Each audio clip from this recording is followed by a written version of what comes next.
Over the last few thousand years, we have warped our own history. Our stories of the past have been changed, altered, mistranslated, and completely been misunderstood as we rounded the curve on the precession of the equinox.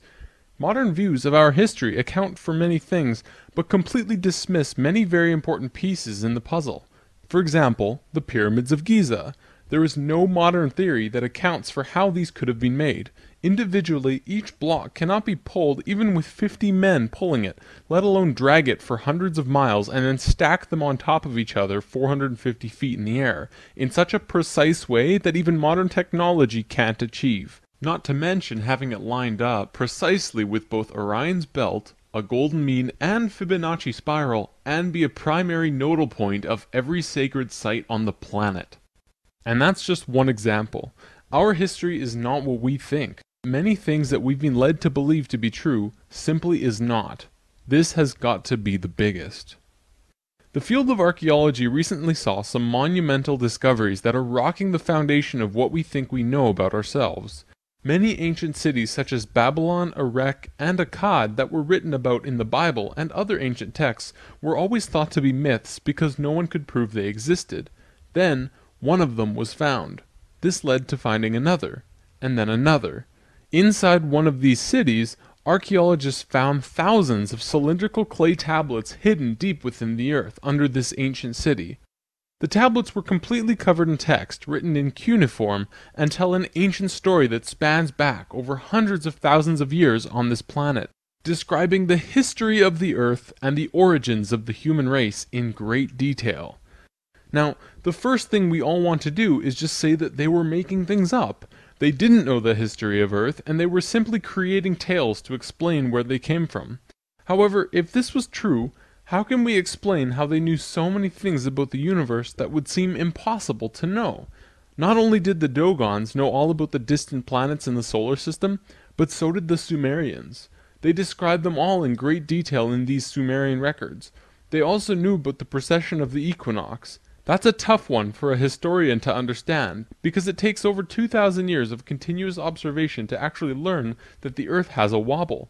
The Sumerians had this information from day one of their civilization. A man named Zacharias Sitchin spent a long time transcribing these texts and had put them all together in his books, but many others have also done the same, and the interpretations are always very similar. Not only that, but Thoth has also shared information about this with us, and his account matches the Sumerian records. Adamus and other channelings discuss it as well. If you see all of these records and sources, there is a huge connection between the stories. Now, this story spans back hundreds of thousands of years into our past. It talks about Tiamat and Nibiru, the Nephilim, seeding the human race, Adam and Eve, and the children of Lemuria. This portion of the story is really interesting, but not the most crucial to know. We're not going to be covering this at this time. We are, however, going to be picking up the story at the end of Lemuria, and discussing the events of Atlantis up to present day. What I'm going to tell you is a mix of what these records say, along with what Thoth has told us for some finer details. Please have your own experience while watching this. I'm not going to tell you that this is fact. I am simply saying, decide for yourself.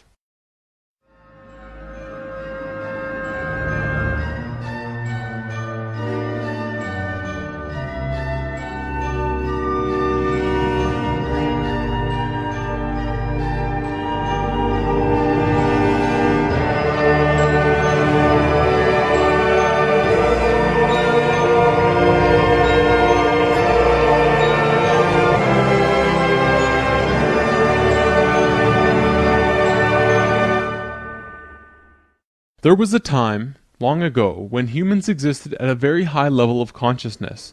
We were intradimensional and were very psychic. We communicated through thought and emotion, much like how animals do rather than speaking or writing, which would seem very primitive. We lived primarily on a large string of islands called Lemuria, but there was a consciousness shift.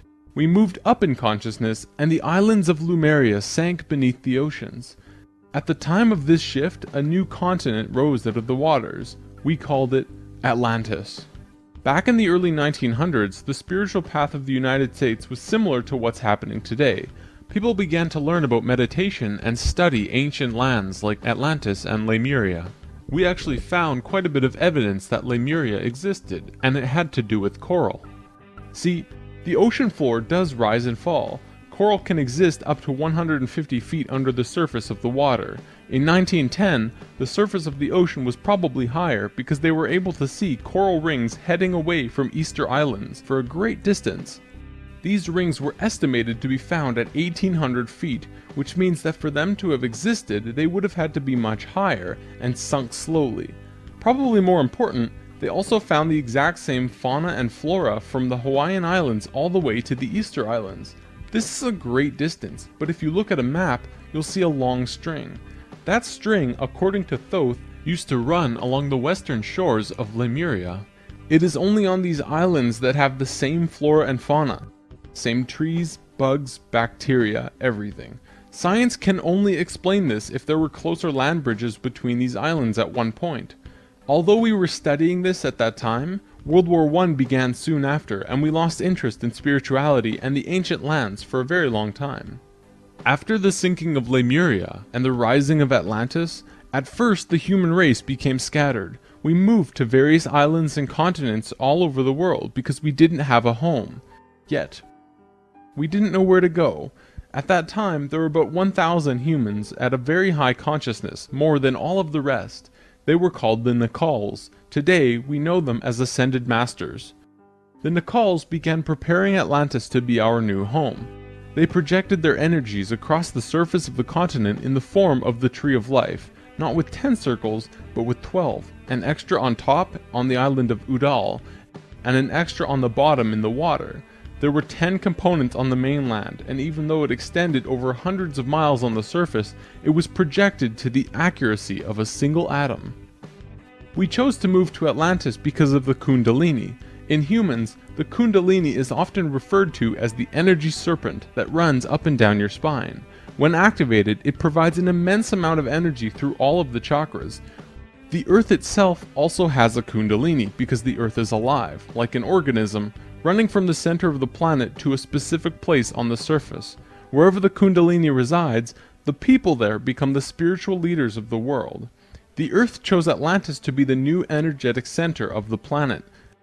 After Atlantis, the Kundalini moved to the mountains of Tibet, which is why the Buddhists were the leaders in pure spirituality for the last 13,000 years. It was a very pure place. It moved again within the last 10 years, but that's a story for another time. If you want to read more, check out the book The Serpent of Light by Drunvalo Melchizedek. Suddenly, in a single day, the Nacals breathed life into the Tree of Life on the surface of Atlantis. This created vortexes of energy rotating out of each and every circle. Once the vortexes were established, the children of Lemuria began to be called forth. Millions upon millions of Lemurians who had settled all across the planet began to be pulled toward Atlantis. A great migration began. However, the Lemurian body of consciousness had only reached the age of 12 as a planetary consciousness. Because we were right-brained, we were a female species, like a 12-year-old girl. And some of our centers weren't working yet. They had worked with these energies but only mastered 8 of the 10. Each migrating Lemurian was attracted to one of these 8 centers on Atlantis, depending on the nature of the individual. There, they settled and began to build cities. That left 2 vortexes with nobody using them, not a single person. These 2 vortexes were pulling life toward them, and in life, you can't have an empty place. Life will find a way to fill it. Similar to if you were driving along a freeway, following another car, and you drop too far behind, someone will fill the place. That's exactly what happened on Atlantis. Though the Lemurians had only filled 8 of the vortex areas, Mayan records state clearly that there were 10 cities in Atlantis when it fell. You can see these records in the Troano document, which is now located in the British Museum. This document is estimated to be 3,500 years old, and it describes in detail the sinking of Atlantis. To fill these 2 empty vortexes, according to Thoth, 2 extraterrestrial races stepped in. Not 1, but 2 completely different races. The first race were the Hebrews, coming from our future. Thoth says that they came from off-planet, but we don't know where exactly. The Hebrews were kind of like a kid who went through 5th grade and didn't make it, so they had to do that grade over again. They learned all the math, the left brain stuff, but they didn't get the right brain aspect of evolving consciousness, the doing. They didn't graduate to the next level of evolution, so they had to do it again. They knew a lot of things that we didn't know yet, and brought many concepts and ideas to us that we weren't aware of yet.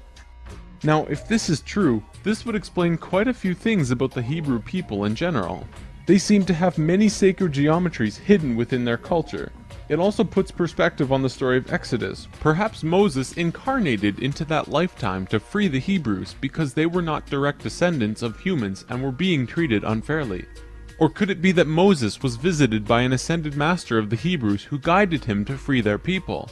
Given what we know about dimensions and consciousness, it definitely puts a fresh perspective on old stories that didn't make much sense. We could talk about this more, but let's continue for now. There were no problems caused by the Hebrews coming to Atlantis. They actually benefited our evolution. The other race that stepped in caused big problems. These beings came from the nearby planet of Mars. See, according to Thoth, Mars looked very much like Earth a little less than 1,000,000 years ago. It was beautiful. It had oceans and water and trees that were just fantastic. But something happened to them, and it has to do with something called the Lucifer experiment. From the very beginning of creation, everything is simply an experiment. Creation itself was just consciousness creating and inhabiting itself in that creation. There is no divine plan. Spirit can do whatever it wants. Having said that, if Spirit decides to cut itself off from the rest of consciousness and create a separate reality on its own, it can do that too. This is called the Lucifer experiment. Because Spirit is God, it can do this. There is nothing wrong with that. We've kind of been led to believe that Lucifer is evil and the devil. This just isn't true. Lucifer is just another means of perceiving the reality. It is not a unity perception of oneness, but rather a duality perception of two-ness. There is a flower of life pattern for Lucifer as well, but that's a big topic for another time. Anytime the Lucifer experiment has been attempted in the universe, it always ends in failure. The species will cut itself off from love and will become incredibly male, left-brained. What always ends up happening is that everyone becomes very greedy. There is no compassion for one another, and everyone ends up fighting until they end up killing themselves. More than 1,000,000 years ago, the beings on Mars joined the Lucifer experiment, and it failed dramatically. Basically, they cut themselves off from the unity of the universe and created a separate reality. When the Martians severed the love bond, they became pure male, logical beings with no emotions. What happened on Mars was that they ended up fighting. Mars became a battleground. Eventually, it became clear that Mars was not going to survive. They blew their atmosphere away and destroyed the surface of the planet. Nova recently did an episode on planetary magnetics, and they found some interesting things about Mars. The planet didn't have a magnetic system, however the surface was magnetized, implying that at one point it did, but that something happened. Now, we've been discussing the star tetrahedron before, and now I want to give you a brief understanding of the Merkaba. The Merkaba was known in ancient times as the Chariot of Ascension. It is the star tetrahedral energy field around the body. All around the world there are references to this in ancient texts. When activated to its full potential, the Merkaba, which is both a tool and part of your being, can be used to do the impossible, included but not limited to changing dimensions and traveling through the universe. Before Mars was destroyed, they built huge tetrahedral pyramids. They built 3, 4, and 5-sided pyramids, eventually building a complex that was able to build a synthetic Merkaba. After 1,000,000 years or so, it's been eroded, but the proof is there. Now, because the Martians were severed from the Unity consciousness, they couldn't create a living Merkaba. They simply used it as a tool. They created a synthetic Merkaba to travel in time and find a new home. A small group of Martians tried to get away from Mars before it was destroyed, and that place they found was Earth. About 65,000 years in our past. They saw this little vortex sitting there just pulling in life with no one in it. They didn't ask permission. Being part of the Lucifer experiment, they just said, "Alright, let's do it." And they stepped onto that vortex, and in doing so, they joined and changed our evolutionary path.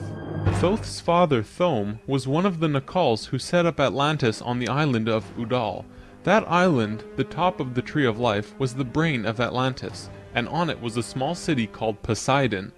This city is what Plato was discussing when he said that Poseidon bore 10 children, the 10 circles on the Tree of Life. Poseidon was made of 3 rings painted in black, red, and white stones, and it was the symbol for Atlantis. The inner circle represented the Nacals. The middle circle were the priesthood, called the Maya, and the outer circle represented the regular people of Atlantis. We'll come back to this down the road. There were only a few thousand Martians who came to Earth through the synthetic Merkaba. The first thing they did when they arrived in Atlantis was try to take over the continent. They tried to declare war and invade. However, they were vulnerable due to their small numbers, compared to the millions of Atlanteans, and we finally subdued them. We were able to stop them from conquering us, but we could not send them back. When this happened on our evolutionary path, we now had the planetary consciousness of a 14-year-old girl. The Martians were an incredibly male species, and also very old, so what you had was a 14-year-old girl being taken over by a 60 or 70-year-old man. We had no choice in the matter. The Martians just stepped in and said, like it or not, we're here.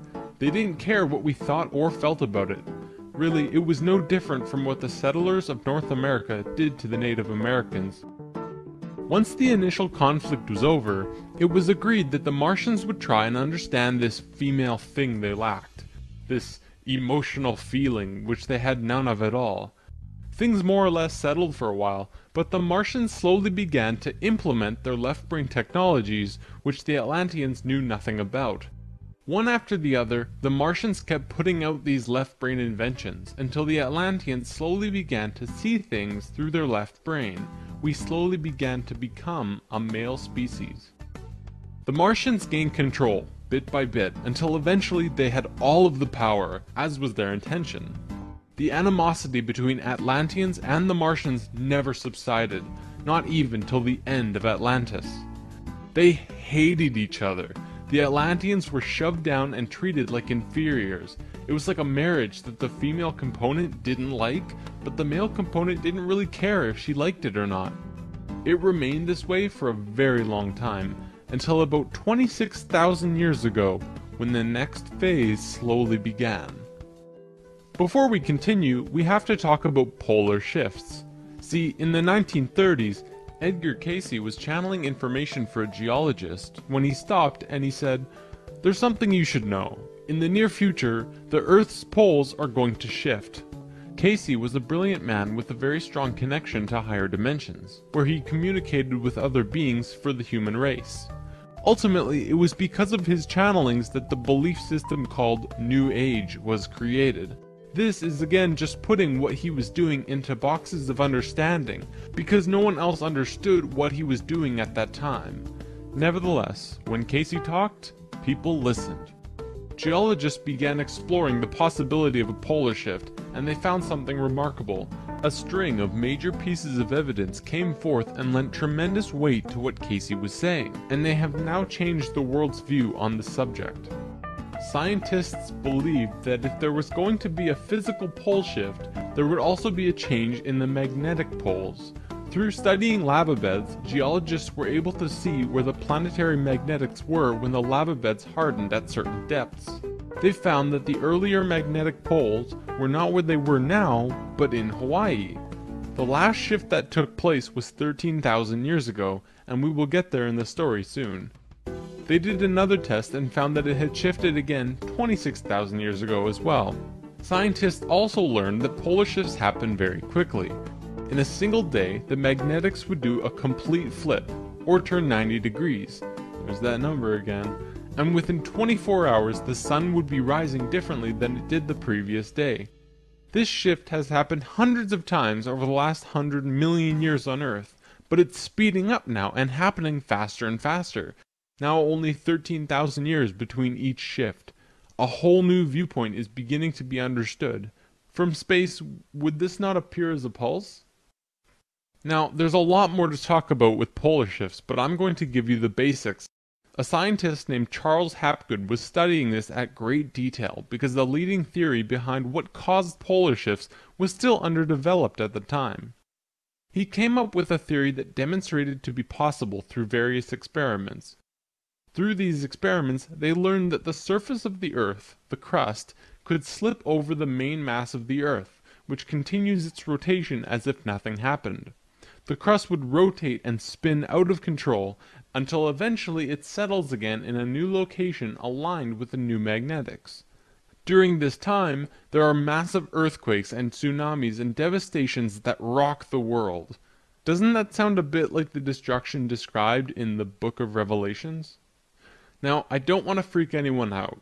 Besides Edgar Cayce's account, many other ancient prophecies, including Nostradamus and Mayan prophecies, have talked about polar shifts in one way or another.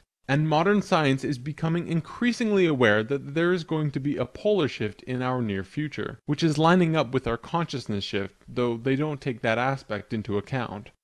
It's funny actually. A while back, NOVA did 2 reports on polar shifts, and both times NASA shut them down. Then recently, NOVA released a new video called Earth's Magnetic Storm. That video shows all of the evidence for pole shifts without actually using the words pole shift. It's almost as if a specific company doesn't want us knowing about this and the evidence that's been brought forth. Polar shifts are directly related to the magnetics of the planet as well. Planetary magnetics are supposed to look like this, but the reality is much different. Our magnetics have been weakening over the last 500 years or so, and today they look a little more like this. It was the magnetics becoming more and more warped that's causing many of the problems we've seen in the last 20 years. Birds follow the magnetics of the planet to migrate, and they've been ending up in places they shouldn't be. Whales were continually beaching themselves in the 90s because they followed these magnetics, which led them to land where there should have been water. As for humans, you know how on the night of the full moon there are more rapes, murders, and violent crimes than any other night of the lunar cycle? Well, the moon affects the magnetics of the Earth, slightly, but the magnetics are so warped right now it's affecting how we think and act as a planet. Our collapse of social structure is related to the geomagnetics of the Earth. Or perhaps it's the other way around. There's one other thing that we need to discuss about polar shifts. They always line up with a consciousness shift. They are interrelated. Thoth lived on Atlantis for a very long time, and he told us that he saw the Earth shift 5 times, watching the sun rise in the east, and then the west, then the east, then the west. This is how to explain why during a consciousness shift at the end of Lemuria, it sank beneath the oceans and Atlantis rose. If the crust was spinning randomly around the planet, many geological events such as continents rising and falling would take place. Now that we have an understanding of polar shifts, we can continue with this drama on Atlantis. 26,000 years ago, we were exactly where we were today on the precession of the equinox. We had gone through our falling asleep phase, and we were about to begin waking up. It was at this point that there was a small consciousness shift. We actually went down in consciousness, not up. A piece of Atlantis about the size of Rhode Island sank into the ocean. This caused a tremendous amount of fear within the Atlanteans, because they thought they were going to lose the whole continent, like what happened with Lemuria. Because of the consciousness shift, one of the bigger things they lost was their connection to the future. They couldn't foresee big events such as the potential sinking of their home. After about 200 years, this fear began to subside. Now, in both the Bible and the Sumerian records, the accounts of Adam, Eve, and all of their children were recorded to have exceptionally long lifespans, like 900 years or so. So 200 years for us back then is like 20 years for us today. We'll explain how we got there soon. Things kinda settled for a while, and then between 13,000 and 16,000 years ago, a comet approached the Earth. Because we were living at a high consciousness across all dimensions, the Atlanteans became aware of it before it hit. A great conflict occurred in Atlantis. The Martians, who were in the minority even though they were in control, wanted to blow it out of the sky with their laser technology. However, the Nacals had learned of the comet's true nature, and the Atlanteans protested. They said that the comet was in divine order, they had to allow it to take place naturally. let it hit the Earth. That's what's supposed to happen. The Martians fought the Atlanteans, but in the end they gave in. The Martians agreed to let it hit the Earth. When the time arrived, it came screaming into the atmosphere, plunging into the Atlantic Ocean just off to the western shores of Atlantis, near where Charleston, South Carolina is now, only that was at the bottom of the ocean at the time. The remnants of the comet are now scattered across 4 states, and science has definitely determined that it hit at least 12,000 years ago, if not more. They're still finding pieces today. Although the main portion struck near Charleston, a few fragments actually hit the main body of Atlantis, crashing into an area right where the Martians were living, killing a huge portion of their population. They were pissed. They said, "It's all over, we're divorcing you, and we're gonna do whatever we want. You can do what you want, but we will never listen to you again." We know this whole bit. We've seen it in divorced families throughout the world. And the children? Well, look at our modern world today. We are the children. You can guess what the Martians did next. Their primary interface with the reality was control, and when their anger rose to meet their desire for control, they decided to take over the Earth. They began to once again create a complex like the one they built on Mars long ago to try and create another synthetic Merkaba. If they had succeeded, they would have gained control over everything on the planet. The only thing was, around 50,000 Earth years had passed since they had built a Merkaba, and they didn't quite remember how to do it. But they thought they did. The Martians built the buildings in Atlantis. They set up the whole experiment, threw the switch, and lost control. The destruction was immense. In this reality, you can hardly make a greater error than to create an out-of-control Merkaba. The experiment began to rip open the dimensional levels, not the higher ones, but the lower ones. To give an analogy, if you took a knife and slit open your stomach, the stomach acids would seep into other parts of the body that it's not supposed to be in. That's like ripping open the dimensions. The Martians almost destroyed the Earth. The environmental disaster we are experiencing today is nothing in comparison, though today's disasters are a direct result of these events. Because of this tear in the dimensional levels, a huge number of lower dimensional spirits and beings were thrown out of their comfort zone and into these higher levels. They were forced into a world that they did not know or understand. To survive, they needed bodies, and began automatically entering into the bodies of people. For every human body, there were hundreds of lower dimensional spirits inhabiting them. These beings were Earthlings, like us, but very different, not coming from this dimension. It was a catastrophe, probably the biggest the Earth has ever seen. The reason the Nacals were special wasn't just because of their incredibly high consciousness, making them like guides of Atlantis. They also had achieved what today we call immortality. Let's just say they figured out a way to keep their body healthy and young for as long as they chose, and could choose to pass on whenever they desired it. When reincarnating, they do not suffer the great memory loss that we do when we incarnate. They did it through their expanded consciousness and tantric interdimensional sex meditations. This is how Thoth was a priest king of Atlantis for thousands of years and stayed on Earth until 15 years ago when he gave all of his memories and understanding about sacred geometry to a man named Drunvalo Melchizedek. The Merkaba is formed out of 3 star tetrahedrons overlaid on top of each other. 2 of them are counter-rotating and the third is stationary. When the Merkaba is formed with the unity consciousness, it is formed internally with love. When it is formed externally through the Lucifer experiment, it does not have that love, and can become unstable very quickly. The Martians' attempt at controlling the world took place on one of the small islands in the west of Atlantis. This place today is known as the Bermuda Triangle. It's a triangle because the top of the stationary tetrahedron of the Merkaba is actually sticking out of the water there, which causes a huge electromagnetic imbalance in that area. Many planes and boats have reported to have gone missing there, they just vanished without a trace. The imbalance is multidimensional, and in many cases these ships and planes have been sucked into different dimensions, never to be seen again. That Merkaba is still there on the sea floor today, but from what I know, it's going to be corrected soon. The Nacals did their best to save Atlantis. They sent most of the lower dimensional beings back, at least as many as they could, and sealed up the dimensional tear. Despite this, the situation got really bad, really fast. All of the economic systems collapsed. Financial, social, and all concepts of how life ought to be completely broke down.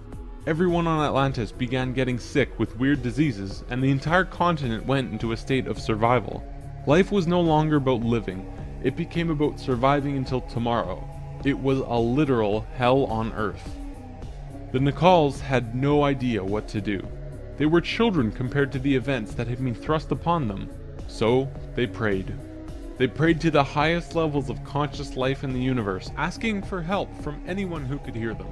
The problem was reviewed on many high levels of life, who I am drawing as the Justice League because the 11th and 12th dimensions are completely incomprehensible to us in our current state. What they told us was this: we were going to fall. We were going to hit rock bottom, level 1, the lowest place we possibly could be in the universe and still survive. Also, we were changing polarity. We were no longer a female species, so we were starting from square one as a male species.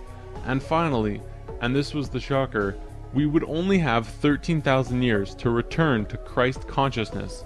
Normally, it takes hundreds of thousands of years for a species to get to Christ consciousness. We had to do it in a fraction of the time.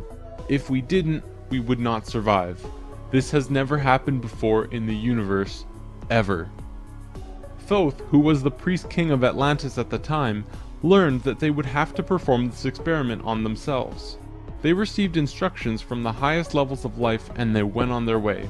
Thoth proceeded with a being named Ra and Aragat, who were previous kings of Atlantis, and began the experiment. To understand what they did, we have to talk about consciousness grids. A planetary grid is an etheric crystalline structure that envelops the planet and holds the consciousness of any one species of life. This grid does have an electromagnetic component associated with the third dimension, but it also has a component for every dimension as well. These grids are geometric, of course, and science will eventually discover that there is a grid for every species in the world. Each of these grids have their own geometry and are unique. There's not another one like it, just as the species itself are unique. These grids give off light as well, and from space they can be seen as the source of the bluish glow around the Earth. What Thoth and friends had to do was create a synthetic Christ consciousness grid, allowing humans to ascend to Christ consciousness in a very short time. But first, let's talk about the science behind the grid. Perhaps you've heard of the 100th monkey experiment. Over a span of 30 years, scientists were researching a species of monkey called Macaca fuscata on an island in Japan.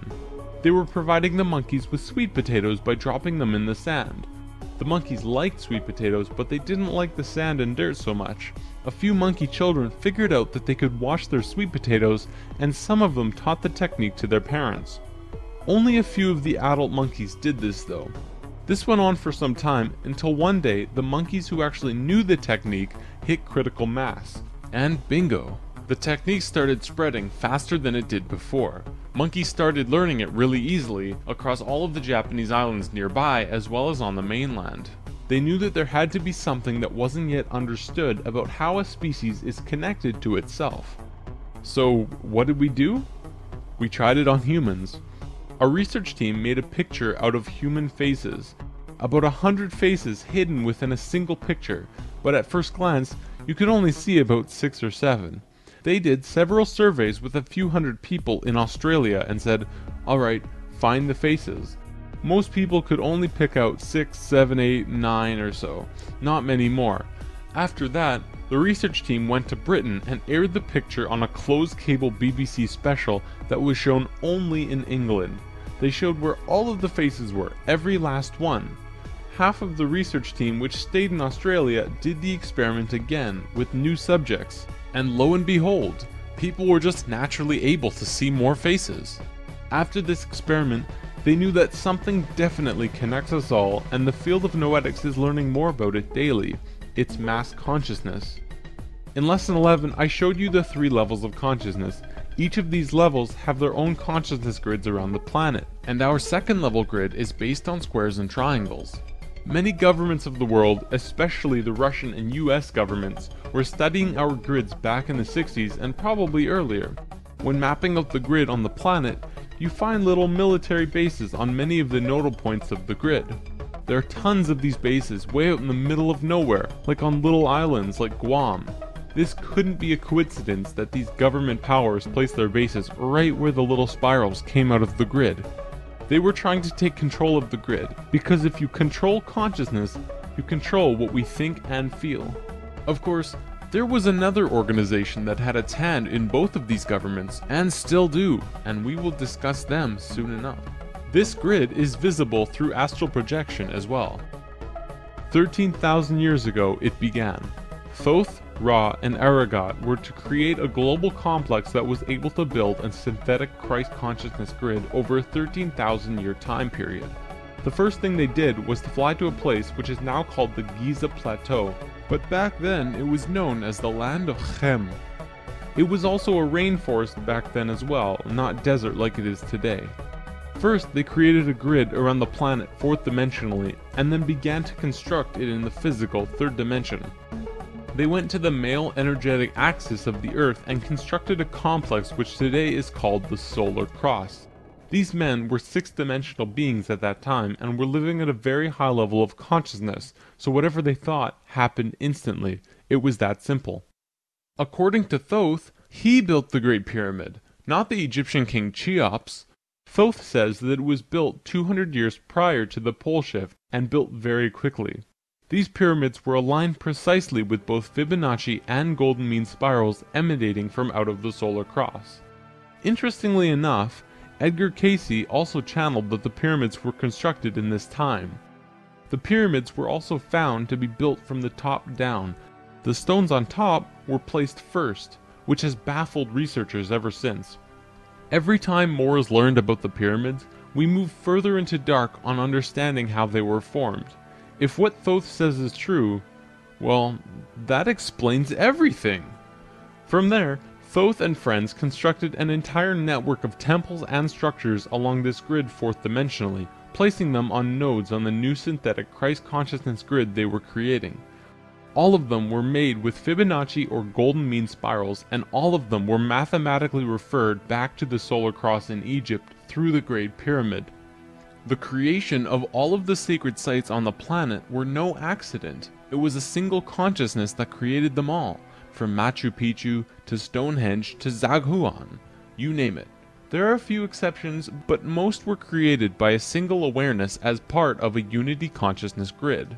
Although the Great Pyramid was done all at once, many of these ancient structures of the world were made fourth dimensionally and slowly dropped in frequency until they manifested on the third dimension over a long period of time. Richard Hoagland's research brings this forward, but he wasn't the first either. They showed how one sacred site is extrapolated from another to another to another. A hot topic of discussion right now are ley lines. These are simply geometric relations between sacred sites. Archaeologists are now finding these huge connections between major spiritual sites in the globe, and now we know why they're connected. These sites had to be built physically so that the Christ consciousness grid could manifest. In a way, think of the physical sites as the wiring of a giant wireless electrical system, and then it needs about 13,000 years of continuous energy flow for it to actually turn on. And just so that you're not left in suspense, yes, the grid was completed. It came to life and is now active, though not really used. Congratulations, Earth! We actually survived. Not only has Thoth told us this in person, but he's also written it down in the Emerald Tablets. These tablets were left in the Great Pyramid thousands of years ago. There are 12 tablets in total, formed from a substance created through alchemical transmutation.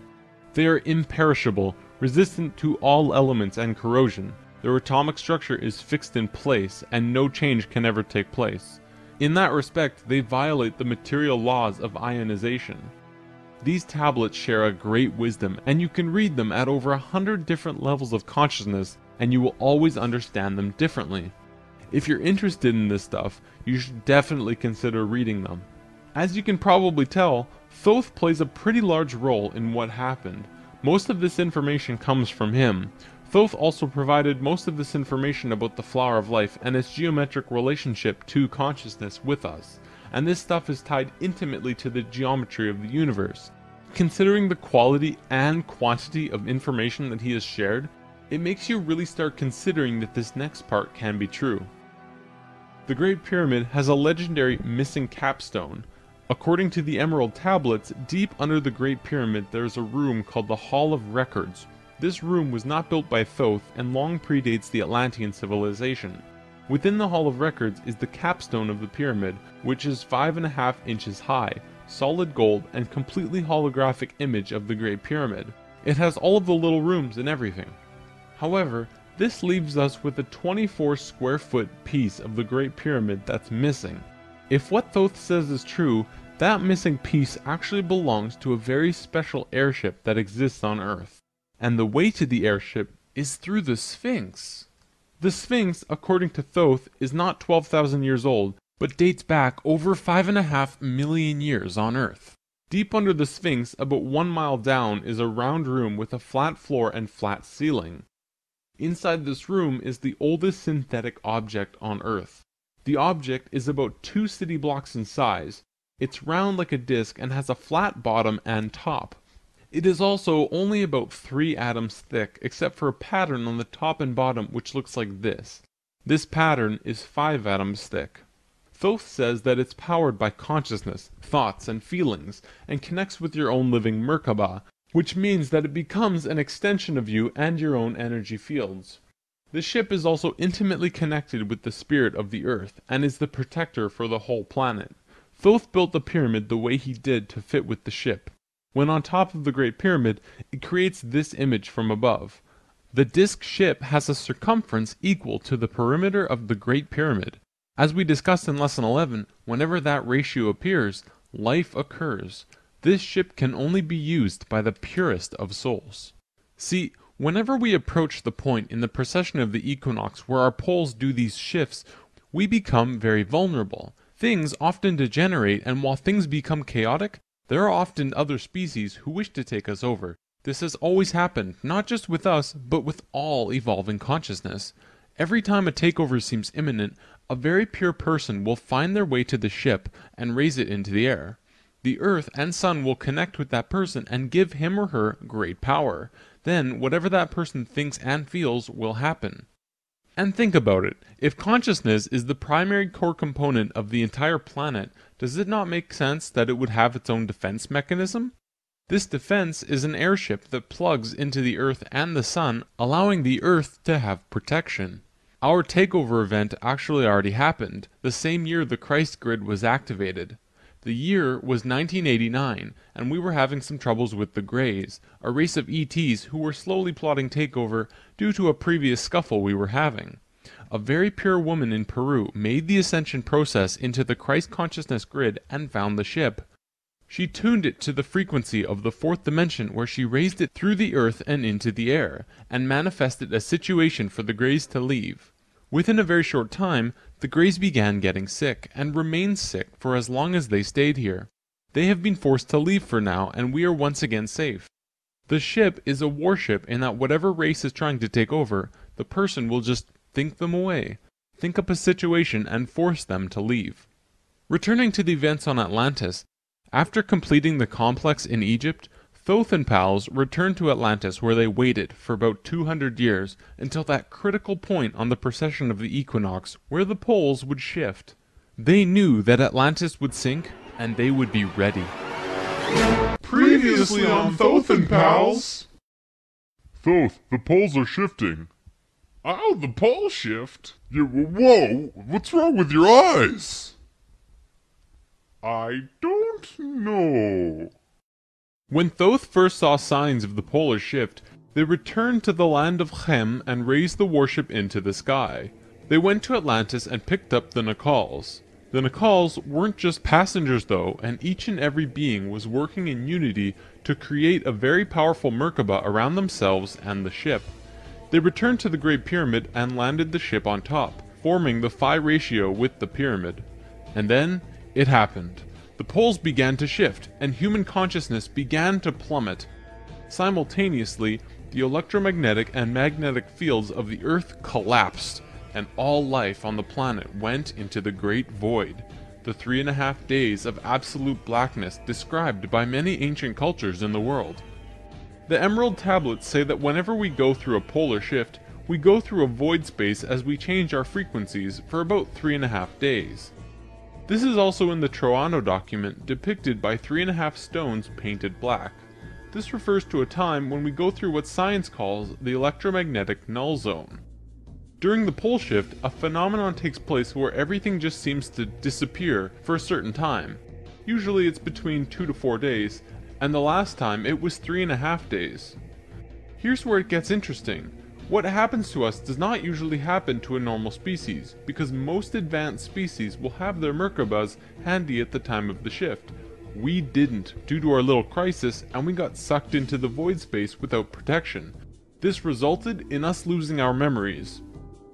Science realizes that all of our memories are connected through cells in our brains as well as fields around our heads. What is not entirely understood by science yet, at least not directly, is the connection our memories have with the planet itself. We've discussed this before. The magnetics of the Earth affect how we think and act. The Merkabah is an electromagnetic field that you create around your body that can serve as protection from void as you're consciously going through it.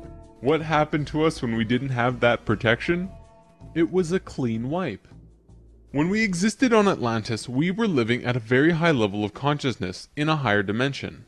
We had extremely advanced and sophisticated bodies and minds, and were capable of practically anything, living in a dimension where molecules were spaced so far apart that consciousness could interact with them without physically moving. It's hard to explain because you can literally shape your environment immediately through your consciousness in these higher frequencies. In that sense, we were creators, knowing and understanding oneness, beings of love. But then we fell. We dropped back down to this place called the third dimension. We also fell in consciousness back to zero. We forgot how to use the pineal gland and it slowly shrunk to the size it is now, like a raisin, where it's supposed to be eyeball size. When this happened, we forgot how to breathe source energy into our bodies and our lifespans went kaput. Eventually, we went from 900 years to what it is today. We had not experienced this dense reality that we had before, at least for a very long time. We were kind of like a supercomputer that gets completely wiped, no operating system or anything. We have these advanced physical bodies, but we didn't know how to use them. This is why today we are so physically advanced compared to pretty much all the other animals in this third dimension. For a time, the survivors of the Atlantean fall, and there were a few, were literally hairy barbarians. We even had to rediscover fire. The reason we're having such a hard time finding evidence of Atlantis is because for the most part, the events of Atlantis took place on a much higher dimension than our physical Earth exists on right now. Everything I've drawn of Atlantis can't be taken as that's what it looked like, because it didn't. This landmass did physically exist, but the Atlanteans were not inhabiting that dimension of its existence. If the warship hadn't been protected by the Merkabah, the Nacals would have lost their memories. They retained their memories when the Earth came out of the void and began their work once more. Thoth and 1/3 of the Nacals went to the Island of the Sun in Bolivia. Aragot and 1/3 went to Tibet, and Ra and the remaining third went to Egypt, where they waited.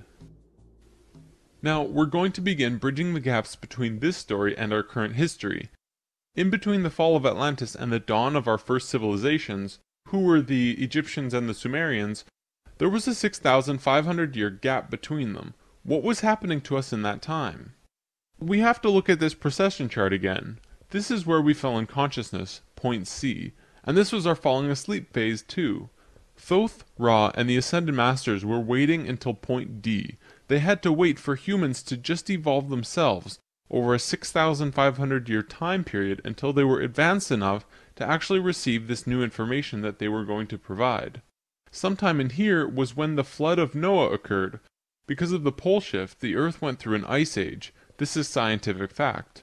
When the ice melted, it would have caused massive flooding.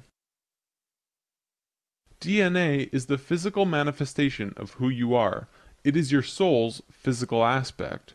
What we are seeing in DNA is changes in the codons. there's 64 possible codons in DNA, and humans only have about 22 or so.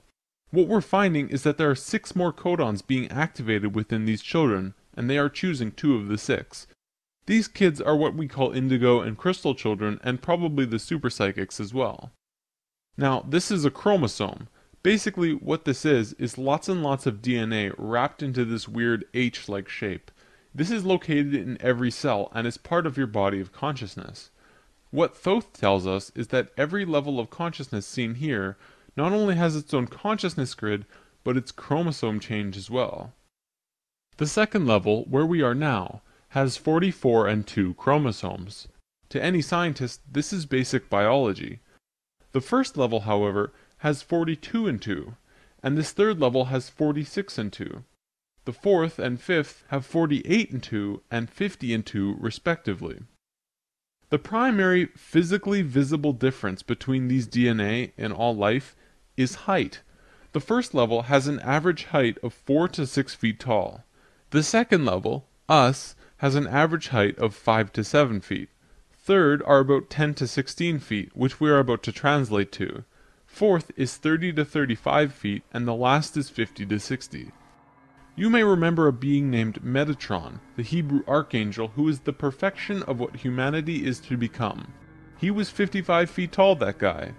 The last 2 heights are far in the distant future for us, though. This is a place in Egypt today called Abu Simbel. The first thing you notice is that these statues are huge, but with the information about the DNA, this paints a different picture. These beings would be in the 60-foot range if they were to stand. They were at the 5th level of consciousness. These beings on a different wall are 35 feet tall, 4th level of consciousness. Here are some 3rd levels as well. Archaeologists saw this and thought that it meant that the man was just much more important than the woman, when in actuality, the kings of Egypt had 5 different names, one for every level of consciousness. Some of the kings were even able to translate into different dimensions, and that's how they guided the population with the power of the gods. In Egypt, according to today's top archaeologists and researchers, the Egyptians and Sumerians both began their civilizations right around the same time from each other, within a few hundred years or so.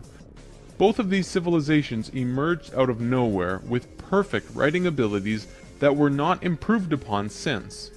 When they first emerged, they were extremely sophisticated and clear, and slowly degenerated over generations. No archaeologist can explain how this happened or explain how it could have happened. They placed Egypt and Sumer into a special classification called stair-step evolution. What happened was, one day Egypt got its language, full and complete. Then the knowledge leveled off. And then it got another massive leap a little while later. Then suddenly, they knew everything about water and moat systems just perfect. Then, a little time later, bam! They're masters of hydraulics. How did Egypt and Sumer do this? Well, this is what Thoth said. When we were evolving on our own for 6,500 years, Ra and the Ascended Masters were waiting in an underground city beneath the Great Pyramid. We'll come back to this in a bit.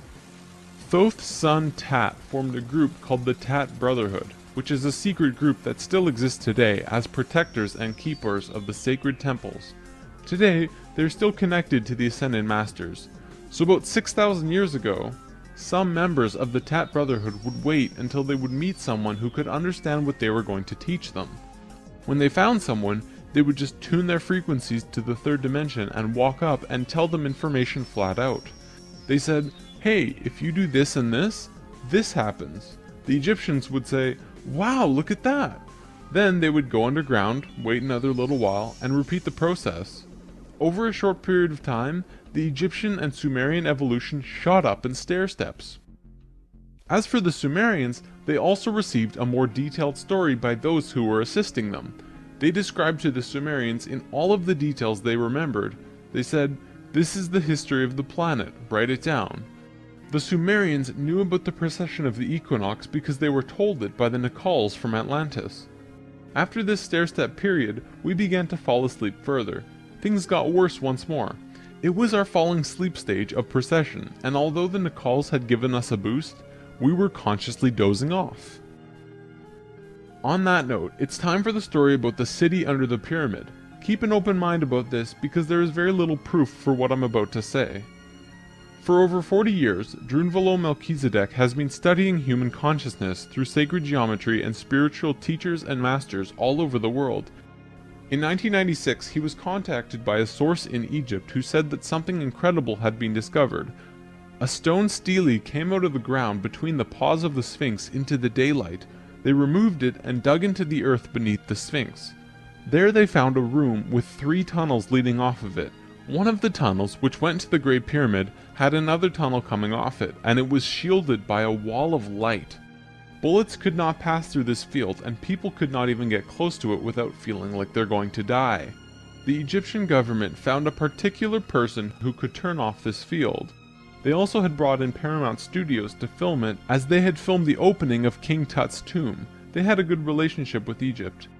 The government wanted several $1 million from Paramount, but at the last minute they asked for an extra $1.5 million under the table. Paramount was outraged and they backed off. Things were silent for about 3 months. Then Drunvalo heard from a source again who was involved in all this, who said that 3 men shut off the light field and went inside. They found themselves inside a very large building that went on for miles underground, which was really the edge of a giant underground city, which was really just one giant building. Then, a little while later, an Egyptian archaeologist named Larry Hunter began describing the same thing, but more detailed. He said that the city was 6.5 by 8 miles wide, and 12 stories deep, and the city was outlined by specific temples in Egypt. The 3 pyramids are lined up with Orion's belt, but there are also small temples for every other star in the constellation. Those temples map out the city underground and are made out of a special stone not found anywhere else in Egypt called Koinen stone. Incredibly enough, very recently, ancient tunnels were found in Romania that led to both Egypt and the inner earth. Now, I don't have time to go into detail about this particular story, but if you want, check out the book Transylvanian Sunrise by Radu Sinamar. To be clear, this is a theory that has not been accepted by the Egyptian government, but the underground city that Thoth said was there is, according to Mr. Hunter, marked by temples made of a unique substance, and the temples match the star pattern of the constellation of Orion. 4,000 years after the stair-step evolution, we were at our lowest stage of our evolution. We were hitting bottom on the awareness road. Suddenly, out of the darkness, 3 men came to Earth to give us a little nudge. Everything in ancient Egypt was synthetic. They had this entire civilization based around achieving heightened states of consciousness, but they had to do it through tools. Now, we're not going to look at each of these tools individually, but let me give you a brief overview here. This tool was used for transferring vibrations into the body. Along with that were the hook and flail. This little device was a kind of generator to increase vibrations, though there's not too much information available on it. This thing, however, was their most important tool, the Ankh. They saw the Ankh as the secret to eternal life, and they used it not as a physical tool, but as an energetic one. They would use this form and ankh their sexual energy.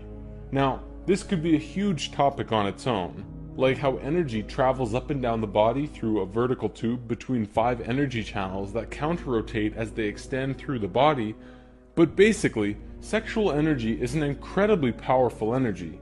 We definitely abuse it today, but what the Egyptians knew was that when you had an orgasm, a very large amount of energy bursts from your root chakra all the way up your spine to the top of your head, and then it gets released.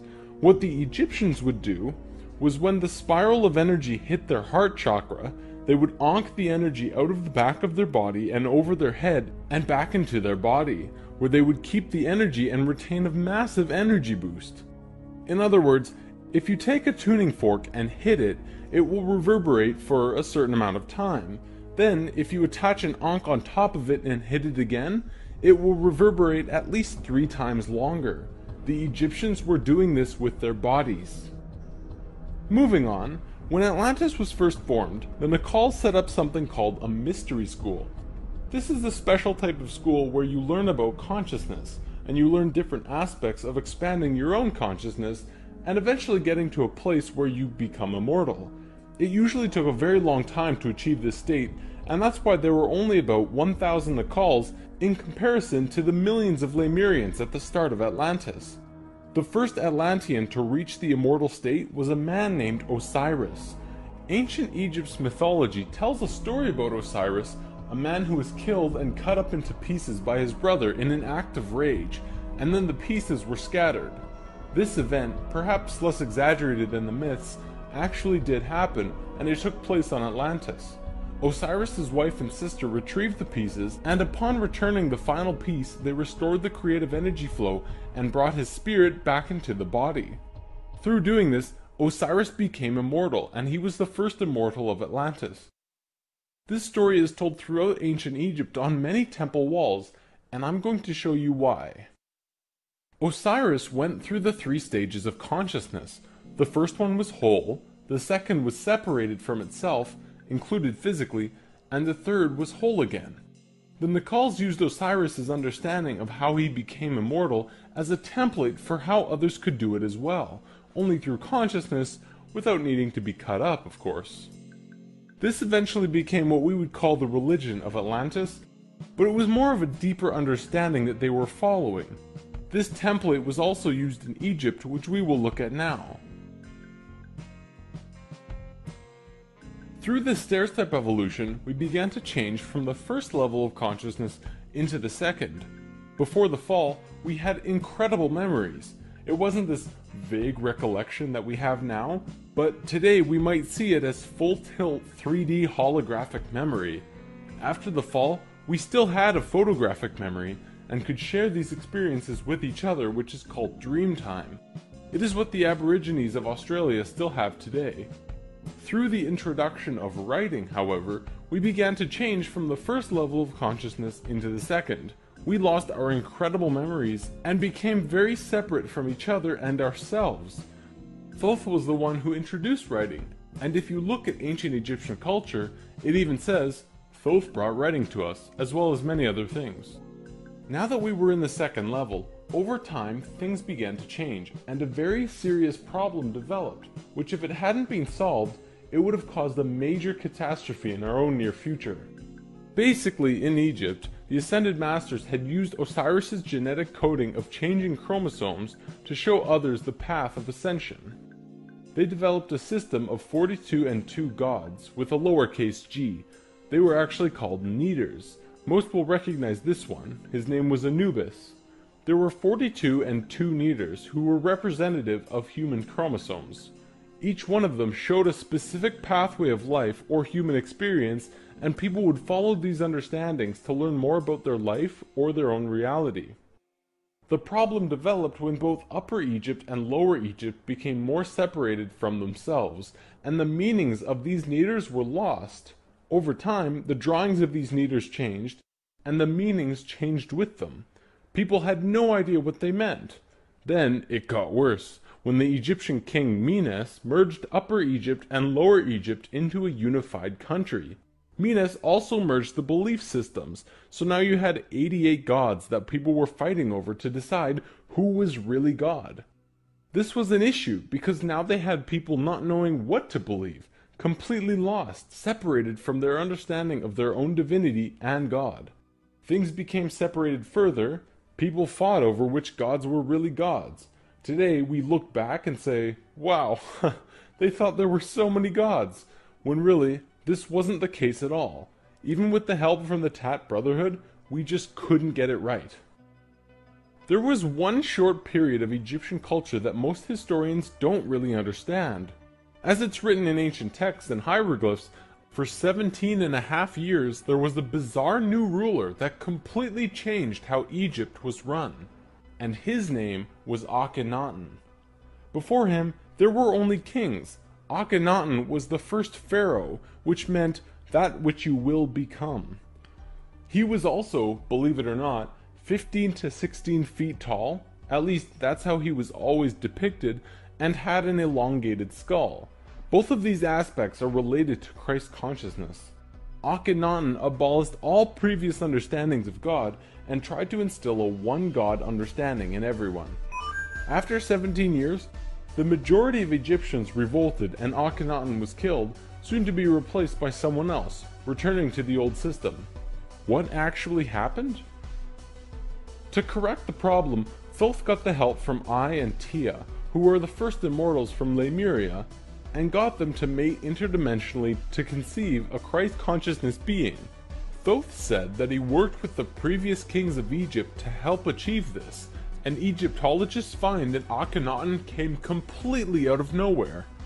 It took some time, and there was a transitional period involving Amenhotep III, but soon Akhenaten was on the throne. Akhenaten used his time to bring Egypt back to a simple religion where there was one God, one reality. He used imagery of a sun disk to represent this.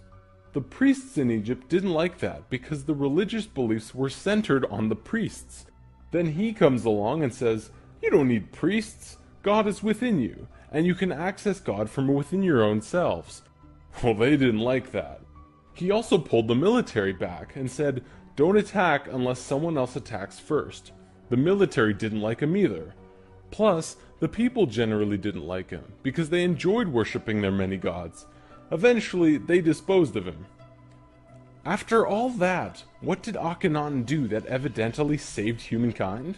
Well, he developed a mystery school, with the intention of showing a small group of humans a way to ascend into the immortal state. Usually, it took hundreds of years to reach the level of immortality, and Akhenaten had 17 years to produce results. This was a very close call, but he did it.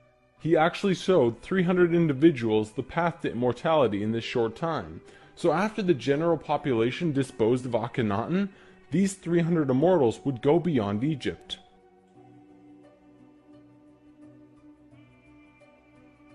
Thoth wrote in the Emerald Tablets that after ancient Egypt ended, he brought a man named Pythagoras into the Great Pyramid and taught him the geometry of the universe.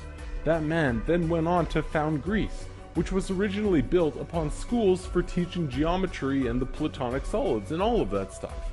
Thoth lived a lifetime here as well, where he was known as Hermes Trismegistus. Akhenaten's immortals became a group called the Essene Brotherhood. They first migrated to a place called Masada in Israel. Even today, Masada is known as the capital of the Essene Brotherhood. Now get this. In this brotherhood, there were two people in particular, a man and a woman. You might have heard of them. Mary and Joseph? See, it was part of the Ascended Master's plan that they would bring in a being who would show the pathway to Christ consciousness. He would come to Earth as a second-level being, a regular Joe, and achieve Christ consciousness through the course of his life. Then, the ascension process, the transitional experience from the second to third level, would go into the consciousness grid that was still being formed. He was able to transition because he was originally from these higher levels. That man is known today as Jesus, although his name at that time was Yahshua ben Hur. If Yahshua had not shown up, we would not have had that ascension experience available to us today. None of us would be aware that these higher levels of understanding even existed, and we would destroy ourselves. According to what Thoth said, Mary and Joseph mated interdimensionally. Mary could have been a virgin, physically, but she mated with Joseph in a way that would allow a soul from a higher reality to come down to earth and have a human experience. Usually, this is impossible to do otherwise. Through Yahshua's work, he came here just like us, a total human being, but he went through these three important stages: final death, resurrection, and ascension, and gave us these experiences so that we could access them down the road. Now, as we all know, the story of Jesus has a missing piece. He was a child, disappeared for some time, and then showed up again when he was 30. In a book called The 18 Absent Years of Jesus Christ, the leading theories about where he went was actually out east to either the Himalayan or Tibetan mountains, where he became an enlightened guru. He brought his teachings back to the world after that. If you remember from part 1, the Kundalini of the planet was residing in Tibet at that time. They were very spiritually adept people living there, and remain so today. Now, on the topic of Christ, there's something else I'd like to bring up: the Lord's Prayer. Today, we know this as the only prayer that Jesus taught, but did you know it's actually a geometric prayer meditation? A man named Bodie McCoy spent over 20 years working with this prayer and analyzing it with sacred geometry, and has discovered some incredible synchronicities. In his book, Live the Promise, he explains how the original prayer, not the extended version mind you, has 7 segments or thoughts, which align perfectly with the 7 chakras as well as the 7 original branches of yoga. Bodhi teaches how to do this prayer meditation, as well as meditations him and his wife have developed based on the Lord's Prayer, called heart dances. It's really quite incredible to see how it all works with the pure geometries of the universe. If you wish to learn more, check out livethepromise.net. If you study Christian religion and Egyptian religion, you'll actually find that they parallel in almost every way except for the Egyptians' understanding of God. Most evidence shows that Christian religion came out of Egyptian religion, and then later they went back and discredited the Egyptians.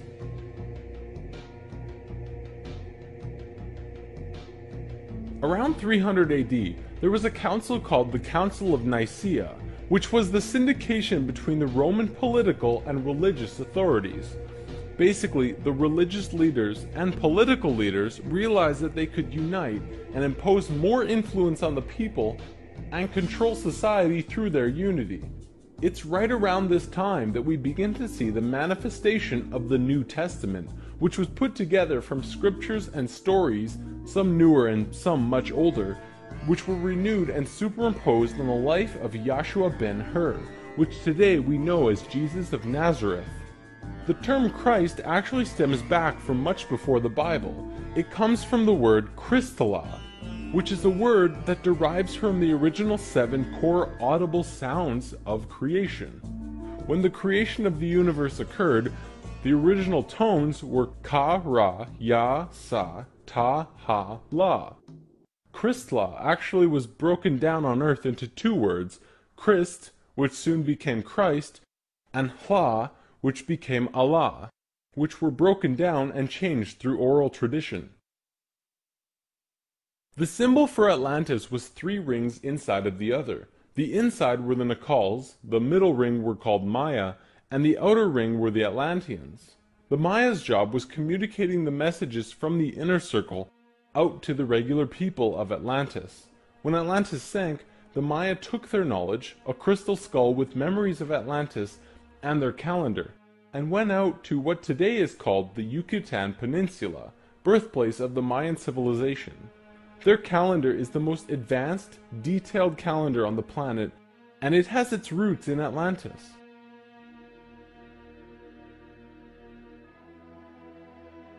Over the last few hundred years, a group of people have slowly monopolized the entire world into what it is now. Today, there are 13 families that are among the richest families in the world. They have their hands in next to every organization and government and control over 95% of the money. They control our modern world from the very tippy top. Today, we like to call them the Illuminati, except that's not really who they are. The word Illuminati means enlightened ones, which was established long ago as a secret society that was focused around expanding knowledge through scientific and spiritual understandings. Secret societies were not originally bad, but rather consisted of those who just kind of got it. They understood information that the average person at that time would not accept and demonize. These societies had to be kept a secret because of the control that the church had and refuted against what they wanted to explore. This is where Freemasonry originally comes from. If you do the research on the time periods, what probably happened was that the church, who had the majority of the control at the time, probably infiltrated some of these organizations to make sure that they were not creating plans to expose information and destroy the world order that they had created. This led to the church exposing some of the societies as devil worship and blasphemous, and fear of these groups rose. Over time, many secret societies branched off by those who were corrupt or previously infiltrated by the church, and gained more control through the church and large organizations that were being established. Today, there exist 13 families around the world who pretty much own the world, with over 95% of the money and a lust for greed, power, and control. More and more information has become present lately that many of these families may have DNA that is different than the rest of the human population. It is speculated that they share DNA that was passed down from the Martian race or other species races. They contain no love or emotion and are completely power-driven. This brings us to the end of the human history story for spirit science, but of course, it's not really the end. For one, we've only really scratched the surface of discussing many of these topics. Secret societies, for example, would take another 2 or 3 lessons to really get into. Plus, the human history story won't end because we're still living it, and what happens next is ultimately up to you. This story, while seemingly unbelievable and at times outrageous, does explain a lot. Think about it. We've covered the Bermuda Triangle, the face on Mars, Jesus, what the Egyptians were doing, the rise of Greece, pretty much most modern religions, the reason we popped up out of nowhere 6,500 years ago, the stair-step evolution of those cultures, and the story of Atlantis, which has been elusive to us at the best of times. It also explains the Great Pyramids and their connection to all of the sacred sites on the planet, the Sumerian tablets, the Emerald tablets, Lucifer, and as for the Hebrews, if you read their Talmud, it actually seems to suggest that they're not from here. I'm not going to tell you to believe it, but it definitely puts some perspective on many questions and aspects about the world which we generally just don't have conclusive answers to. Take it with a grain of salt though. After all, it is just a theory.